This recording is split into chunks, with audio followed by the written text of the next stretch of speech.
A very happy new year to you all out there in Cougar Nation. We mourn the loss of Sione Veikoso on today's show. We also talk about the addition of Weylin Lapuaho to the BYU offensive line. And we'll also talk about BYU basketball. Have we been overlooking a key factor with this BYU basketball team? Let's get to it. You are Locked On Cougars, your daily podcast on the BYU Cougars, part of the Locked On Podcast Network. Your team every day.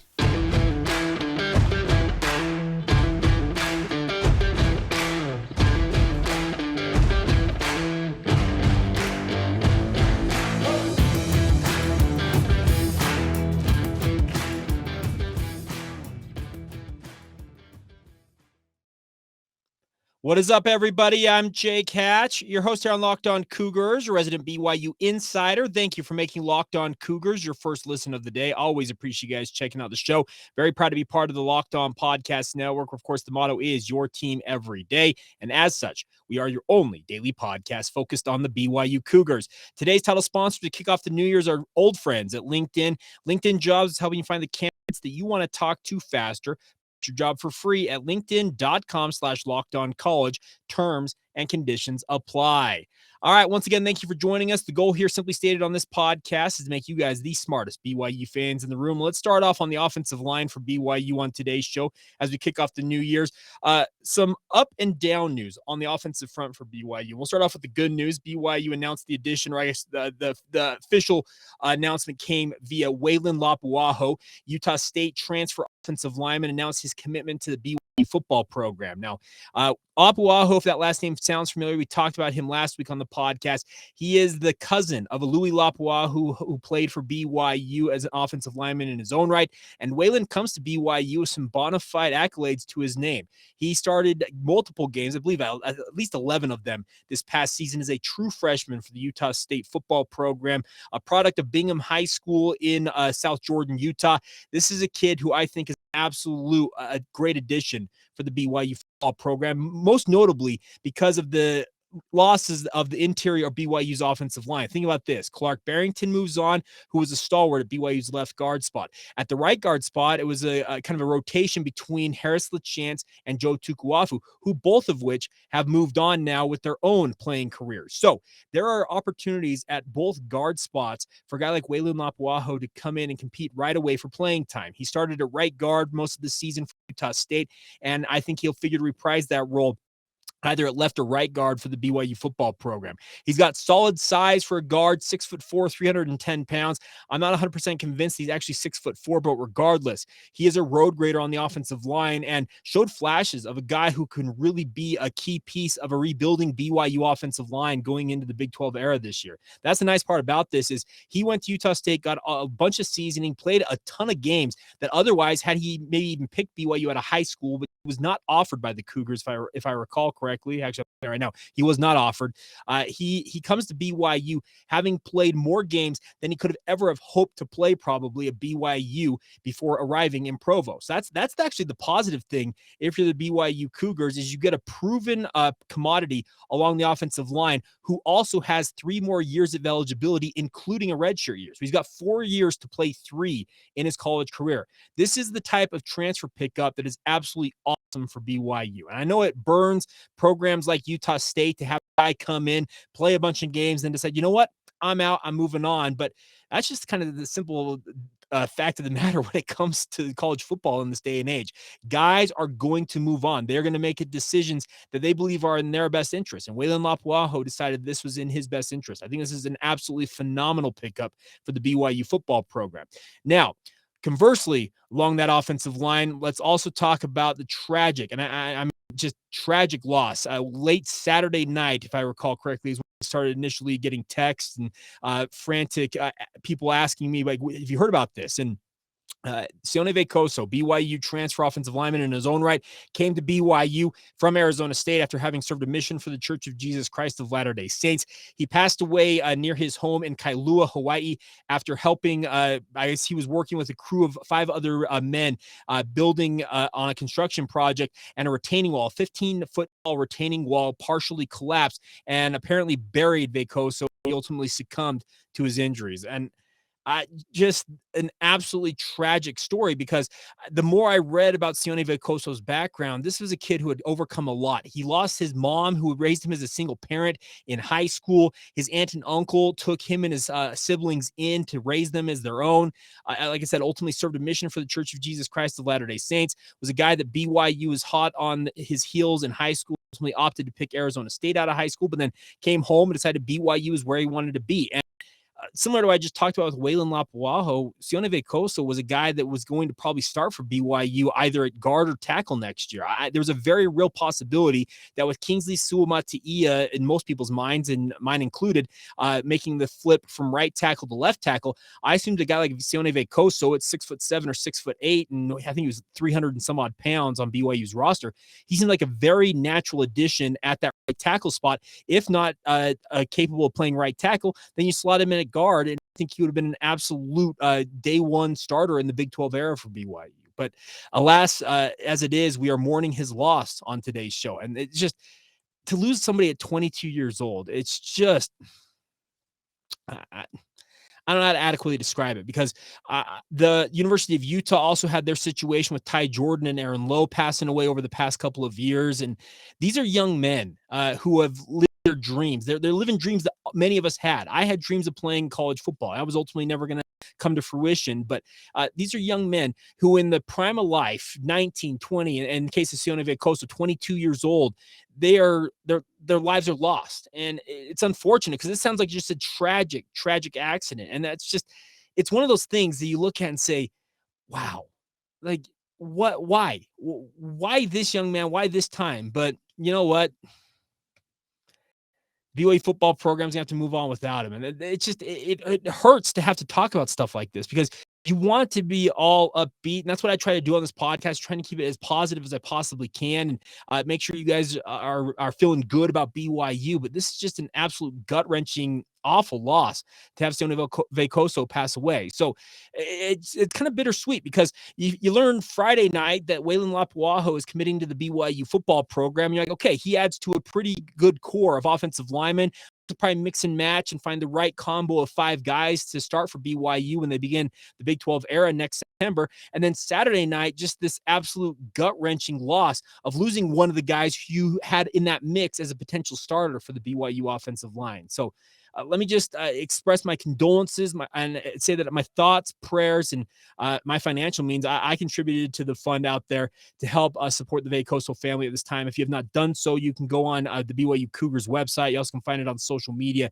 They put together a GoFundMe to help cover the burial expenses and other incidentals with regards to the loss of Sione Veikoso at such a young age. And it's just, it's tragic. So once again, our thoughts and prayers, my thoughts and prayers here on Locked On Cougars go out to the Veikoso family at this time, and just pray that God will make sure that they feel his love at this time, our Heavenly Father, and make sure that they know that they're loved. And obviously, if you're a believing person of the LDS faith, of course, the plan of salvation and all of that, the comfort that can bring at a tragic time like this. All right, we will move along here and talk a little bit more about BYU basketball. We'll switch gears to the hardwoods from the gridiron. BYU basketball won their 7th straight game, beating Portland on Saturday night. How did they do it? How did they look? We'll get to all of that in just a moment. First, though, a word on our friends over at LinkedIn. And LinkedIn's been a big partner of ours all year long. And as a small business owner or hiring manager, you know that success in 2023 is to kick off the new year. It all depends on the team members you surround yourself with. That's why you need to check out LinkedIn Jobs. With LinkedIn Jobs, you can hire qualified candidates more efficiently by matching open roles with people who have skills, values, and experiences to help you achieve your goals. The best part is these postings on LinkedIn Jobs are really, really simple. They're easy to do. The best part, they're absolutely free. LinkedIn Jobs help you quickly attract qualified candidates to your open jobs with targeting tools to go beyond the resume data by using insights from your job post company and their 875 million member profiles to put your post in front of the most qualified candidates right away. Identify the most qualified candidates on LinkedIn Jobs and connect with them for fast and for free. And the best part, once again, LinkedIn Jobs is making it easy to screen and rate applicants based on your job qualifications all on one platform. Think about it. This is just kind of an all-in-one tool. And that is why small businesses are rating LinkedIn Jobs #1 in delivering quality hires versus leading competitors. So once again, LinkedIn Jobs help you find the qualified candidates that you want to talk to faster. Post your job for free at linkedin.com/lockedoncollege. That's linkedin.com/lockedoncollege to post your job for free. Terms and conditions apply. Thank you once again for joining us here on Locked On Cougars. I want to encourage you guys to make sure you check out the Locked On Sports Day podcast. It's a 22-minute recap of all the major sports news out there in the world. For example, on today's show, a lot of NFL on there. There's some NBA takes as well. They got all the recaps in the NHL and also any other major news, Major League Baseball, soccer, golf. They've got it all once again, 22 minutes or less. Peter Bukowski hosts it and does a fantastic job. Get it free and available wherever you get your podcast, and also check it out on YouTube. All right, the BYU men's basketball program won their 7th straight game, 71-58 over the Portland Pilots Saturday night. A crowd of 13,000 plus was on hand at the Marriott Center, so props to you out there in Cougar Nation who made the drive to the Marriott Center on New Year's Eve to watch this game. And if you left at halftime, or if you stopped watching this game at halftime, you probably were thinking, how is BYU going to go about winning this game? Because in the first half, BYU's season-long issue of turnovers reared its ugly head, and Portland made them pay dearly for it. Portland had 17 points off turnovers against just 0 for BYU in this game. BYU finished the game with a grand total of 19 turnovers. So the turnover woes continue to be an issue, and it's team-wide. Tiki led the way with 5. Dallin Hall had 4. Noah Waterman, 3. Spencer Johnson had 4. No single guy on this roster seemingly is the culprit in any given game. It is just, it's a team-wide deal. And yes, there are turnovers that are impactful, I guess is the right way to term. There are ones that are less impactful than others, but BYU has still got to work on cutting down these turnovers. The nice part is in the second half, Gideon George and already the aforementioned Atiki really turned it on. And Atiki finished with just 8 points, but he was very impactful on the defensive end of the court. I thought it was very, very good for BYU before ultimately fouling out in 13 minutes of action.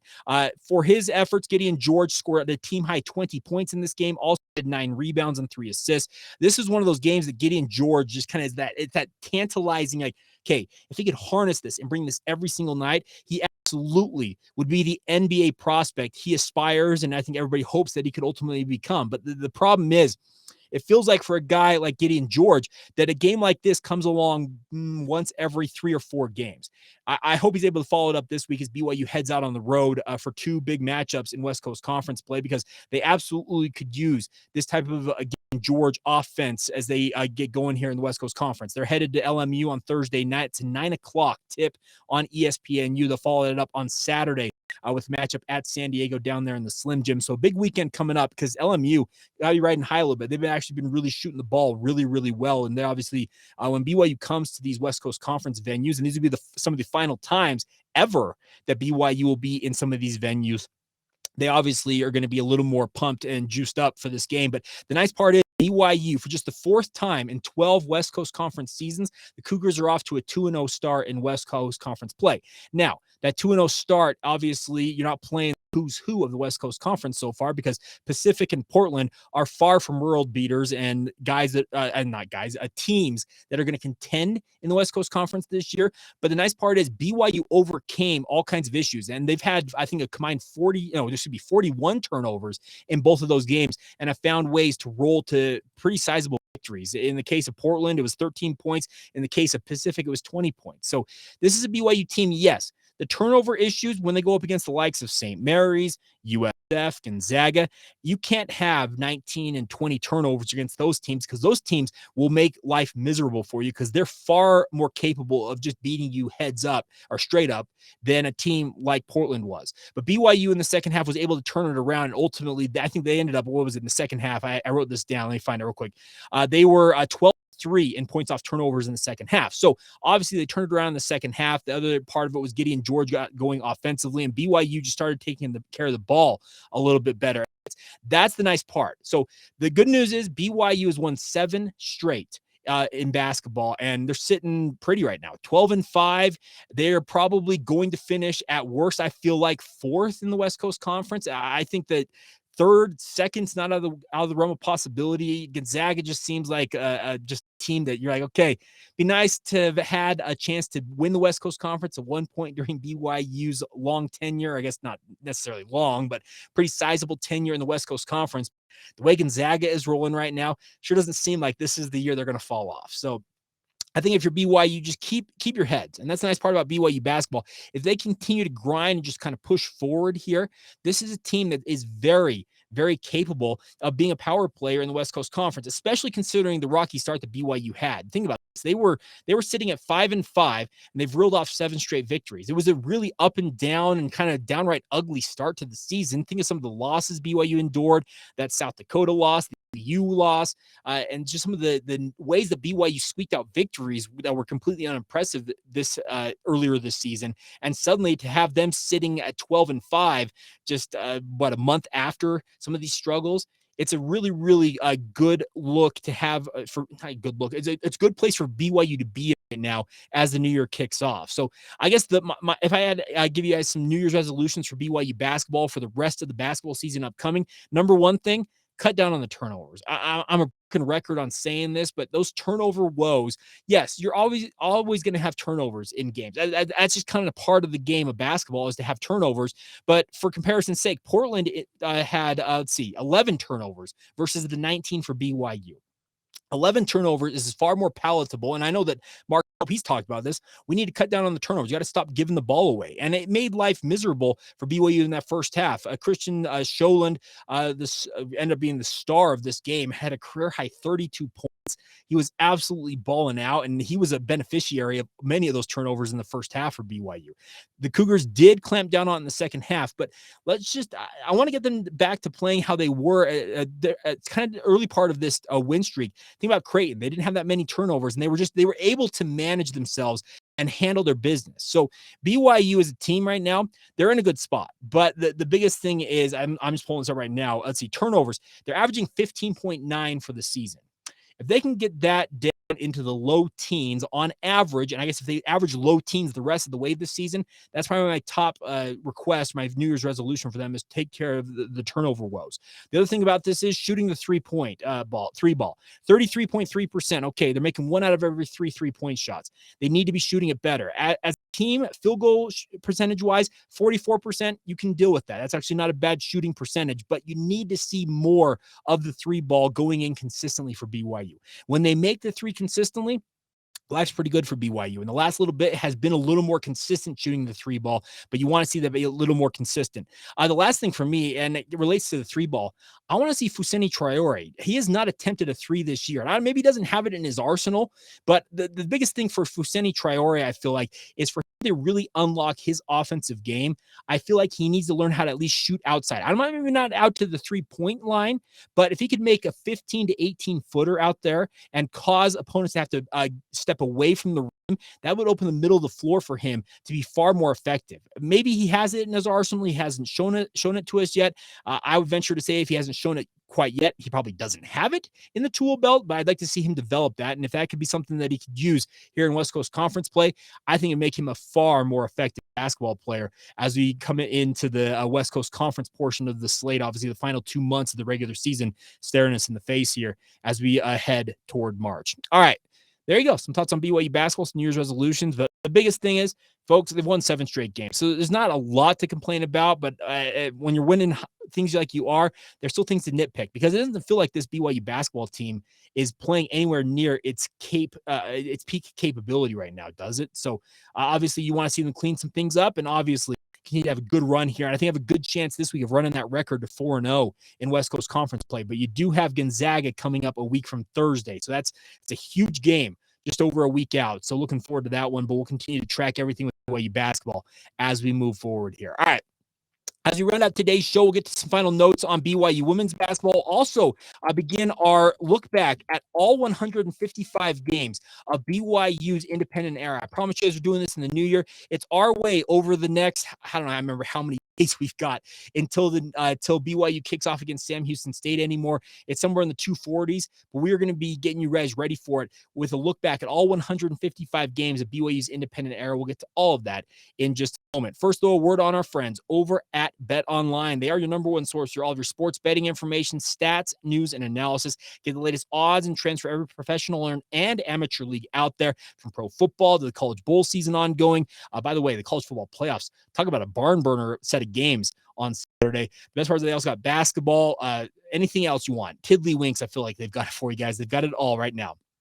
at BetOnline. And if you love sports podcasting, you can find those at BetOnline as well. They are the fastest and the easiest way to get your sports betting information. So head to the website today or use your mobile device to learn more now. That's BetOnline, where the game starts. Today's show is also brought to you by our friends over at UCCU. They are offering a great deal for you to kick off your season, kick off your new year, I guess not your season, but kick off your new year with a way to save extra money, especially in this a period of high interest rates and high inflation. They have got a 15-month savings certificate with an incredibly high APY of 4.00%, and they're offering it to all of us right now. All of us know that interest rates are remaining high, and the Fed has said they're going to continue to raise those over the next little bit, trying to rein in inflation. Well, guess what? That means it's tough to get much of a return on your money. That is where these savings certificates step in to help you guys save that money. The best part is you put it in there, and that 4.00% APY return is far higher than any savings account, money market account, whatever you might have your money sitting in right now. So take advantage of it. The best part is you can get a savings certificate for as little as just $500,